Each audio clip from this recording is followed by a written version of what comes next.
Wide Open Outdoor Adventures with your host, Dave Valtiera. We'll make you a better sportsman. Subscribe to the Wide Open Sportsman YouTube channel today. Wide open.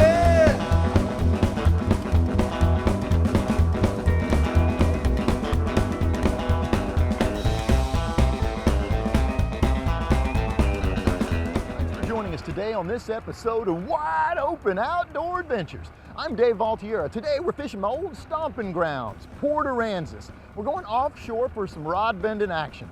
Actually, we're targeting monster kingfish. Hopefully we'll strike silver on today's show. Don't go anywhere.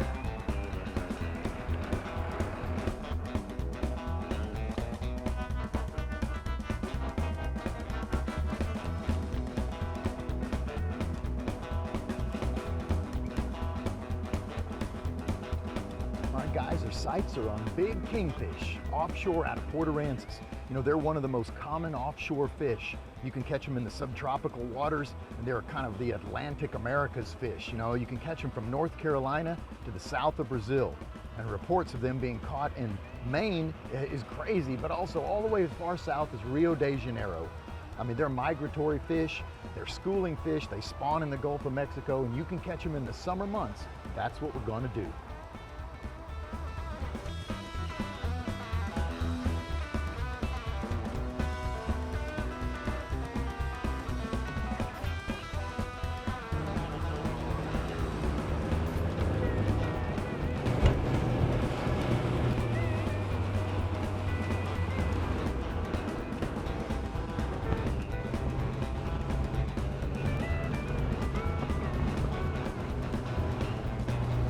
Really nice conditions, so we'll probably see lots of boats out here. Nothing wrong with that.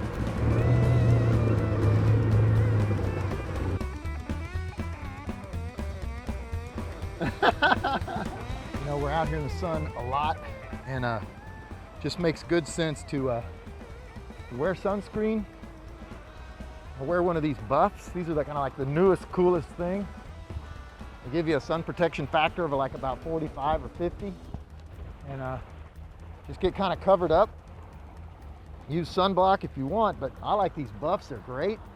Really knock off the sun, and that way you can spend more time doing what you like to do. Get that rod bend in action. All right, we got a Yozuri diving bait here on a Penn 50. I'm running here 80-pound braided line as a backing, about 200 yards. And then I got 80-pound monofilament high vis yellow as the top. That's my fishing line. And let's get this guy out in the water. You really got to be sure that you have a steel leader, which I do have on here. Got monster treble hooks here on this Yozuri diving bait. It's got a diving bill right here, but I've got a steel leader. It's about 3 feet, and it runs all the way up to a swivel. And I tie the swivel to my main line, and I just go ahead and sit down here, and this is the rod holder that's going to fish this rod. And so this is my drag adjustment here, that I can adjust the drag, and then I can make it a little tighter. But right now I'm going to put it in the water. So what I'm going to do is I take the rod in my hand, I put that diving bill, if you notice, I put him where he's in the water, and then I start pulling back on my drag and letting him go out. And I do like a counting technique. I want him about 50 feet to 75 feet back of the boat, and I'm going to drag the other one a little further out. So I've got this guy right about where I want, put the drag on, get him in the rod holder, and essentially get that drag to where he's going to be able to take some line. And so I've got one line out. Now I'm going to rig the other one. I'm going to show you how I tie that steel leader. Got my modified clinch knot with 2 loops around the swivel. Got my steel leader, about 3 foot. And all we have to do now is put it in the water. Going right around the front of this tanker, and I'm going to bring them lines pretty close. I'm going to pull the boat closer to the tanker, the bow of this tanker. Watch my lines. See, they're going to go right They're right here, so I'm gonna bring them in pretty close. And I got them staggered distances, so they typically are not gonna tangle each other, but they can, so you gotta watch them, especially when you do a sharp turn. But sometimes right about here is when you get the hookup. And them kings will hang down under these big stationary tankers. Oh yeah, I think we got one. This rod went down. Just for a second. Set the hook. Oh yeah, baby. Oh yeah. I don't want him to get in that motor. I'm gonna try to control where he's at. He ain't letting me. All right, we got a kingfish. Look at him in the water there. Woohoo! I don't think he knew he was hooked. Yeah, look at that. Good fish, good fish. All right.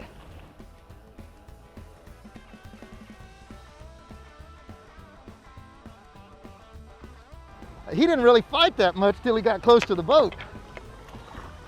I'm gonna try to put the gaff in him. There we go. Kingfish. Woo! Now, this is where you got to be careful. Is you got lures and you got fish. And that fish could shake that hook, so I'm going to take him straight to the front.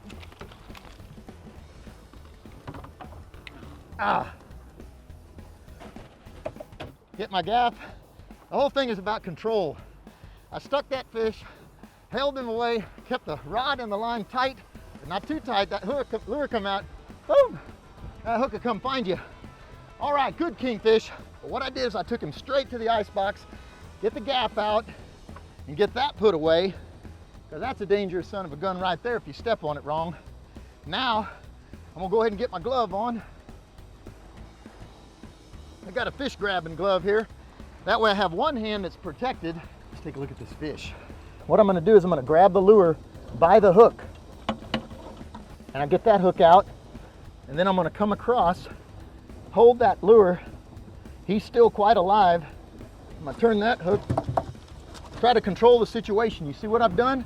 I'm holding both hooks. That way I'm more in control. Now, I don't want this lure anywhere around me. He did a good job. Let's take a look at what we got. A nice kingfish. Whew, let me spin around here so I can show them to you.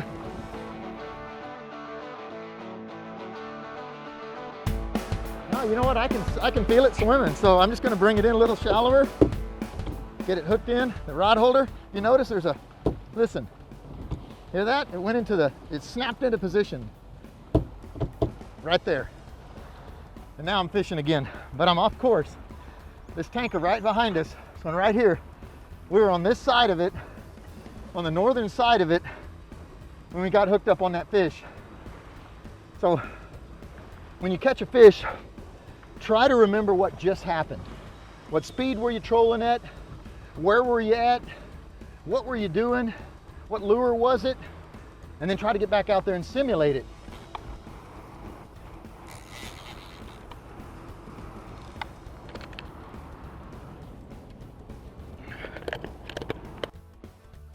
Another good fish. You know what, dude? This Yo-Zuri lure is bad to the bone. Bone! Get that fish, dude. Monster King hooked right in the bottom of the mouth. Woo! That same spot, man. Outrageous. The same spot. Base of the rod onto the boat. There he is right there. Kingfish, baby. That's awesome, man. Awesome. It's that same lure that we caught that first fish.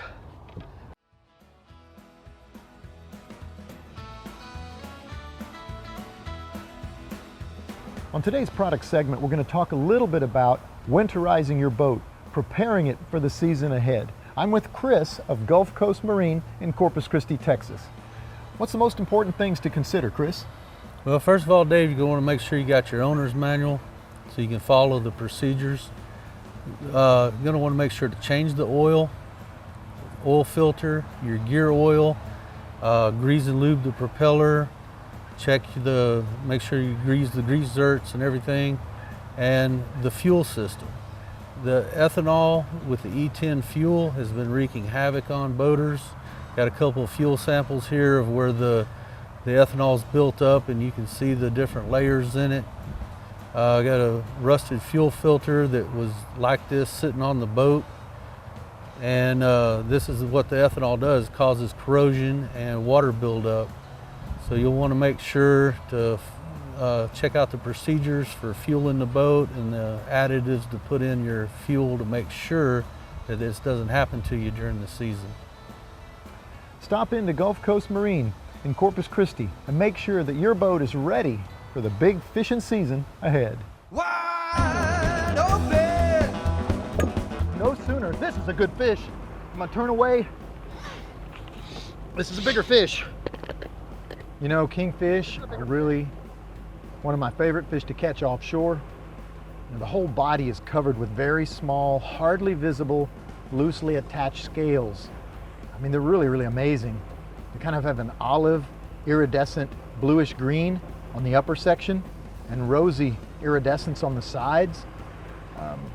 The first dorsal fin, this first spiny dorsal fin on top of the fish is entirely colorless and often folded back into the body. It's really, really a fish of high speed, very aggressive feeder. Lateral line on the fish starts high on the shoulder and it dips sharply at the mid body and continues to the tail. I mean, these are voracious, opportunistic carnivores. They are very, very aggressive predators. The prey that they like to eat depends on their size and it depends on the season. But they'll eat menhaden, jacks, weakfish, anchovies, minnows, threadfin, northern mackerel, and even squid. So if you know what a fish likes to feed on, you can simulate or emulate that more with your lures or even with your bait that you choose to pull behind your boat. They can reach up to 90 pounds. Probably never going to catch one that big, but you sure might. That's kind of around the record of the biggest fish ever caught, 90 pound in that proximity. You know, but I'll tell you, anything over 15 pounds is almost always a female.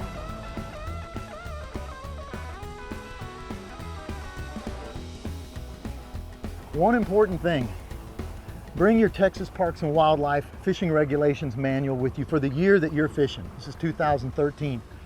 We're in the summertime, but that doesn't matter so much. What does matter is the number, the quantity, the bag limit, and the length limit or size limit. So for king mackerel, which is what we're catching, you can keep 2 per day per person, and they have to be at least 27 inches or longer. They can be as big as you can catch them, but they have to at least be 27 inches. So keep it regulated. The Texas Park and Wildlife does a great job at regulating this bay system and this fishery, and it's awesome fishing almost all year round for the mere price of a fishing license. So keep it legal, keep only what you can eat, and treat fish in a humane manner. That's what I do. I recommend that you do the same. All right. Woo! Another good fish. Look at him in the water there. Another king, man. This is the king day, baby. And they just love these lures. It's crazy, man. Crazy. A good fish. I'm gonna slow it down and turn downwind. And there he is, a good king. A big son of a gun, fat too, look at him. Woo! He's going crazy. Woo!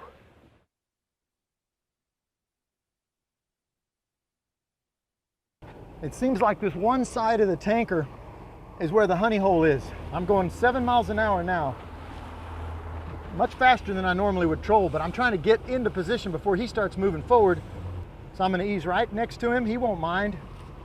I'm not bothering his fishing. Uh-oh, he's got a fish on. Look at him, he's fighting a fish. Fish went down, rod went down, fish on.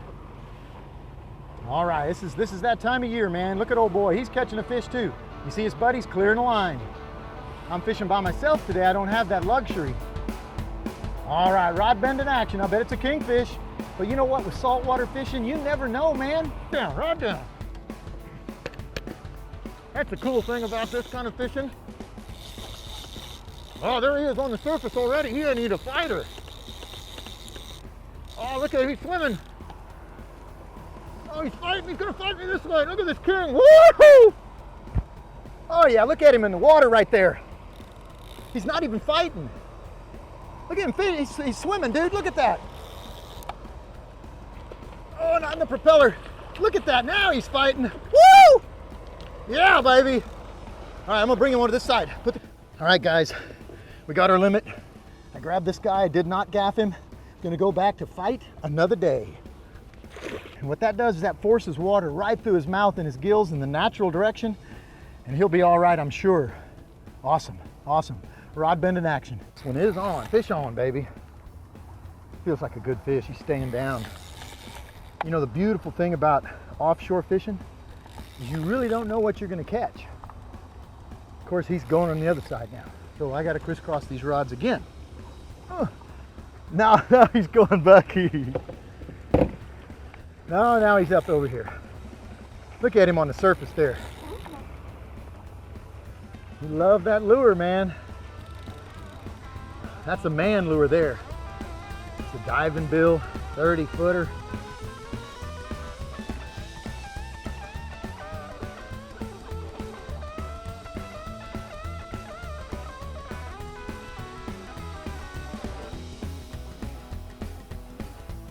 Taking gently, but have respect for those hooks. There we go. Put that aside. Now, I haven't touched him with the towel except on the tail section and a little on his side. It's on a fish when you catch him, of course, but don't touch him too much if you're going to release him. Just treat him gently as you can. Get those hooks out as quick as you can. Don't touch them too much with the towel. That slime on their side is a protective kind of coating. Keeps them from getting kind of a rash like we might get on our skin. So good fight, good fun, but we've got our limit. So we're treating them in a humane manner and we're catch and release right now. All right.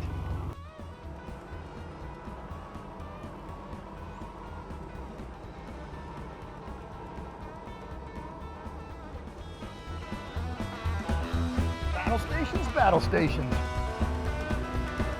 Another fish on, baby. Get on the boat. Pull that boat throttle back a little bit so I'm not fighting the fish and the boat. I didn't have that one back but about 50 feet. There he is.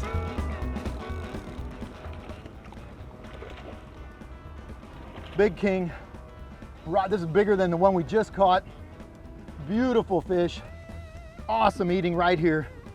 Big monster kingfish.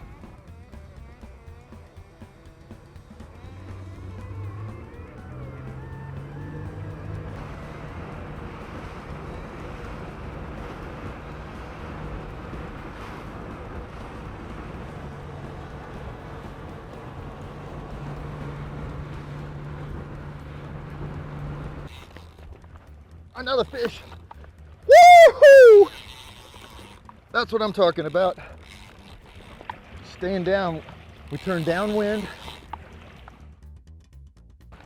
Biggest fish today. Oh, big king on the water. Woohoo! It's a good fish. The strongest fish of the day. Look at him on the water there. Woo! The big fighter, man. These lures are just awesome. Check it out, I got my own double. Wide open outdoor adventures. A double kingfish, man. That doesn't happen too often, baby. Woo! Double kingfish right here. All right, I'm gonna see if that guy will stay on the hook. In fact,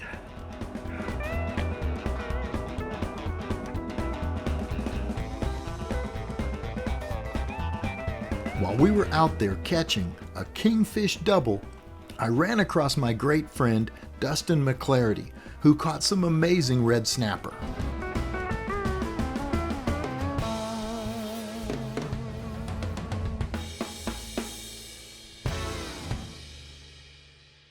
Special thanks to our amazing sponsors. We couldn't do what we do without them.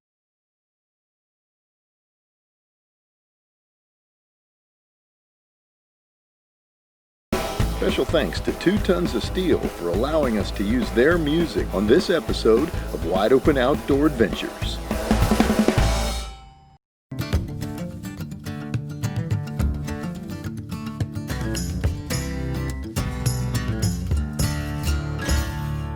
just get out there.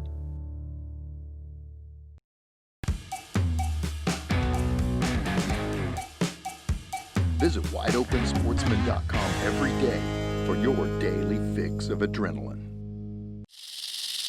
You know, it's always wide open.